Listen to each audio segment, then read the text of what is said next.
ચાલો તો આજે આપણે પાછા પિઝા બનાવવાના છે. લાસ્ટ ટાઈમ રેસીપી મૂક્યો હતી ને તો ઘણા કહે કે અમને મેઝર હાથે બતાવો એમ. તો આજે ટ્રાય કરું કે તમને મેઝર હાથે બતાવો કેવી રીતે બનાવવાની છું.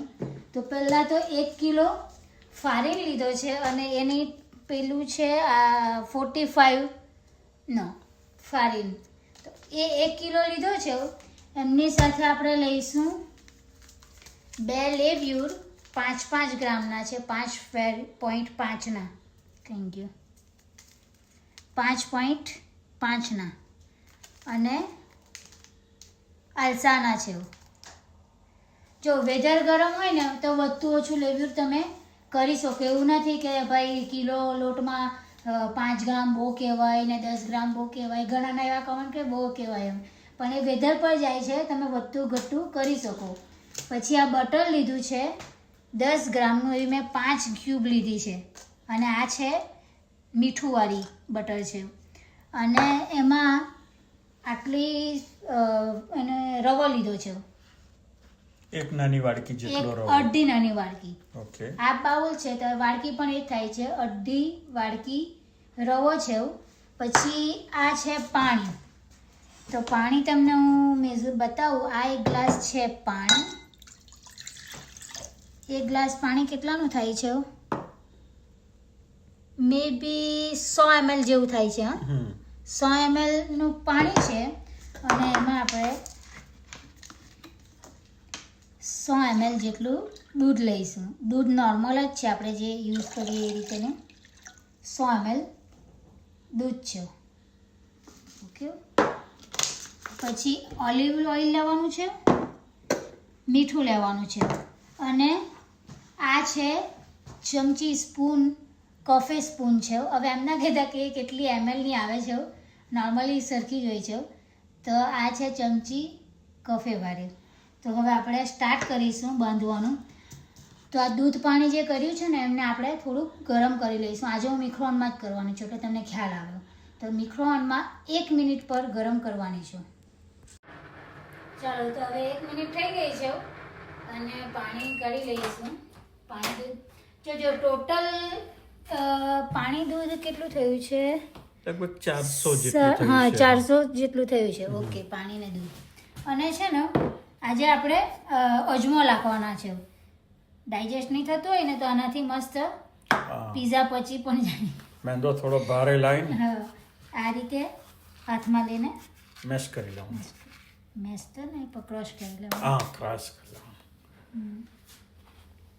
હા, હવે એ પાછું કેટલું નાખવાનું? તો 1 નાની ચમચી એક જેટલું. ચમચી જે આપણું માપ છે ને આ રહ્યું, આ 1 ચમચી એ રીતનું. હવે આપણે લીવ્યુર નાખી દઈશું.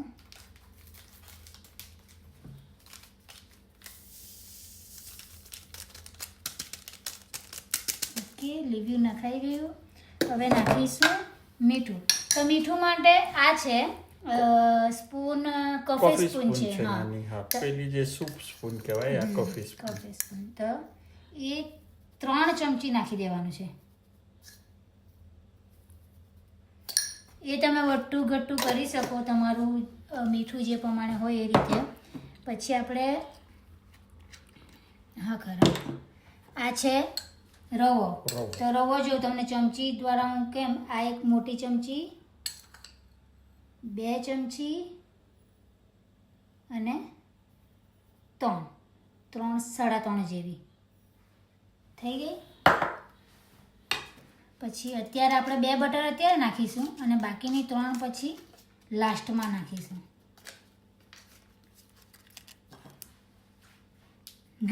ઘણા લોકોને ગુજરાતી બી ખબર પડે છે કે શું ગુજરાતી કંઈ એક રીતે બોલાય છે, સમજ નથી પડતી મને. તો આ રીતે 2 બટર નાખી દઈશું અને પછી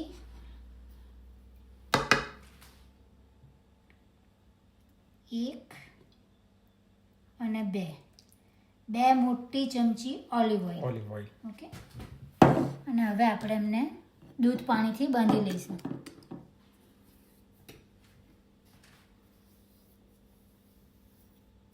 પહેલાં આપણે આ થોડુંક મિક્સ કરી લઈશું આ રીતે. એમાં જલકા હાથે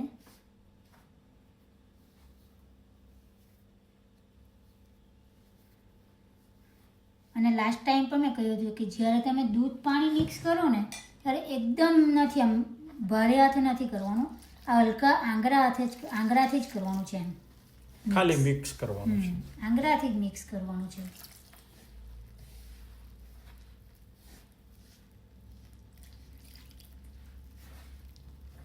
આ પાણીનું માપ એકદમ એક્ઝેક્ટ છે.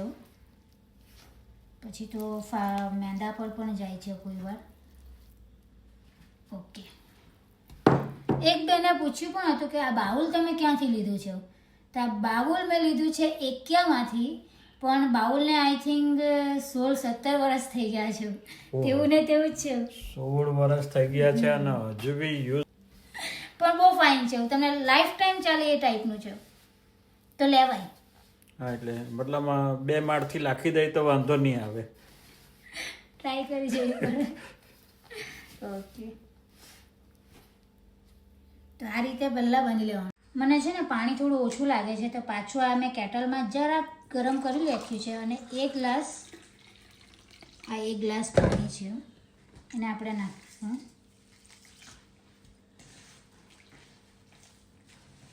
કારણ કે લોટ આપણે કઠણ નથી બાંધવાનો, રોટલીનો કેમ બાંધીએ છો એવો ઢીલો કરવાનો છે. એટલે 400 ની જગ્યાએ 500 ml જેટલું લેવાનું હોય, 400 બરાબર? ની જગ્યાએ હા 500 ml જેવું કરી દેવાનું. 500 માં આટલું હજુ વધ્યું છે.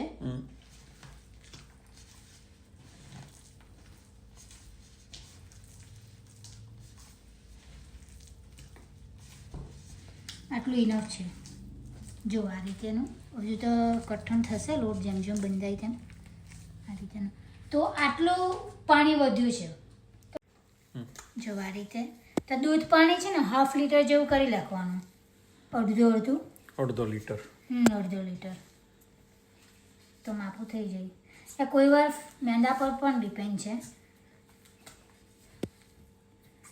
અને આ કંપનીનો મેંદા બહુ જ ફાઇન આવે છે. આનાથી તમે રવા મેંદાની પૂરી કરો ને એ પણ બહુ ફાઇન બને છે. ને એ ક્યાંથી લાવવાનો? કોઈ બી તમને આંતરમાં પેલું માર્સીમાં મળી રહેશે. સુપર માર્કેટમાં મળી જાય, બરાબર?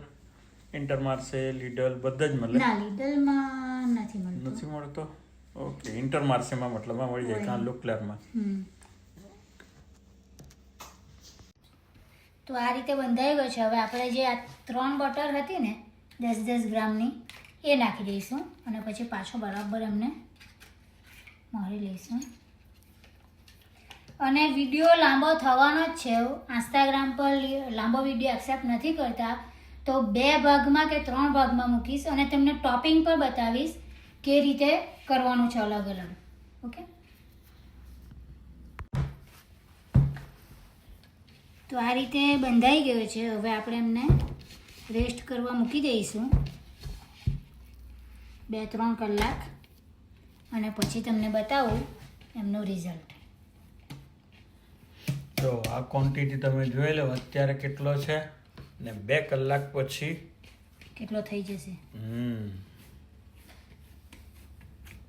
કેટલો મસ્ત અત્યારથી જોઈ ફ્લફી થઈ ગયું. અત્યારે તારા જેવો છે, 2 કલાક પછી મારા જેવો થઈ જાય.